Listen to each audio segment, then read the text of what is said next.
Diketahui vektor U dan vektor V. Panjang proyeksi vektor U pada vektor V adalah 2/3 akar 3. Bila M lebih besar dari 0, maka nilai M plus 2 adalah.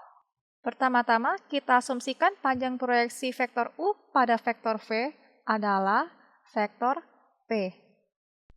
Maka untuk mencari panjang vektor P adalah vektor U dikali vektor V per panjang vektor V.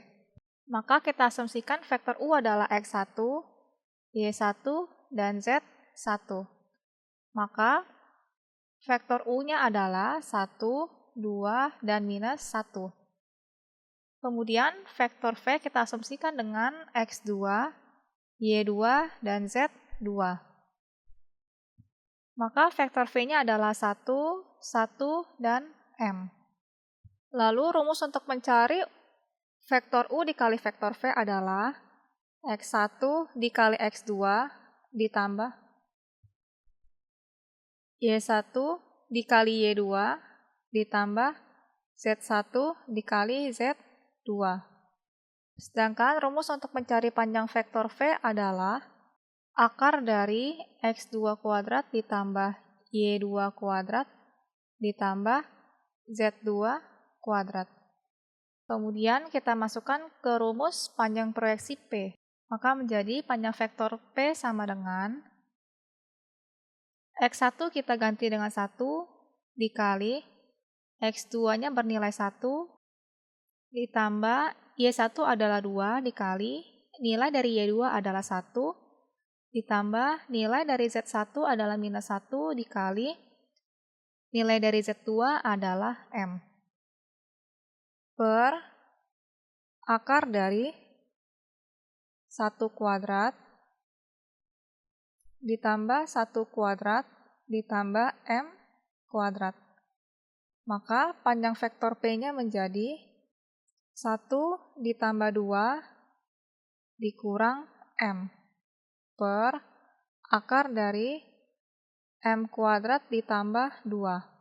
Kemudian kita ganti panjang proyeksi P menjadi 2/3 akar 3.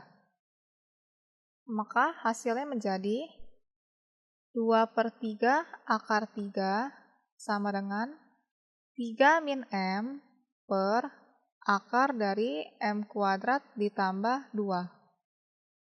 Setelah itu, kedua ruas kita kalikan dengan 3 dikali akar M kuadrat plus 2. Hasilnya menjadi 2 dikali akar 3 dikali akar M kuadrat plus 2 sama dengan 3 dikali 3 min M.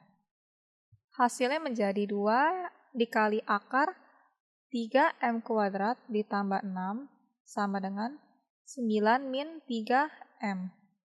Setelah itu angka 2 kita pindah ruaskan ke ruas kanan sehingga hasilnya menjadi akar dari 3M kuadrat plus 6 sama dengan 9 min 3M per 2. Setelah itu kedua ruas kita kuadratkan sehingga hasilnya berubah menjadi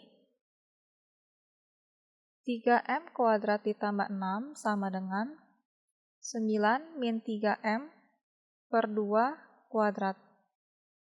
3M kuadrat plus 6 sama dengan 81 dikurang 54M ditambah 9M kuadrat per 4. Setelah itu kedua ruas kita kalikan dengan 4 sehingga hasilnya menjadi 12M kuadrat ditambah 24 sama dengan 81 dikurang 54M ditambah 9M kuadrat. Kemudian persamaan di ruas kanan kita pindahkan ke ruas kiri sehingga hasilnya berubah menjadi 3M kuadrat ditambah 54M dikurang 57 sama dengan 0. Kemudian kita sederhanakan dengan membagi persamaan ini dengan angka 3. Hasilnya menjadi M kuadrat ditambah 18M dikurang 19 sama dengan 0. Kemudian kita faktorkan Persamaan tersebut menjadi M ditambah 19 dikali M min 1 sama dengan 0. Hal ini berarti M memiliki dua jawaban, yaitu M plus 19 sama dengan 0, maka M-nya bernilai minus 19, dan M min 1 sama dengan 0, maka M-nya bernilai 1. Dikarenakan syarat yang diperlukan adalah M lebih besar dari 0, maka jawaban yang memenuhi syarat adalah M sama dengan 1. Jadi, nilai dari M plus 2 adalah 1 ditambah 2 menjadi 3. Jawaban yang tepat adalah B. Sampai jumpa di pertanyaan berikutnya.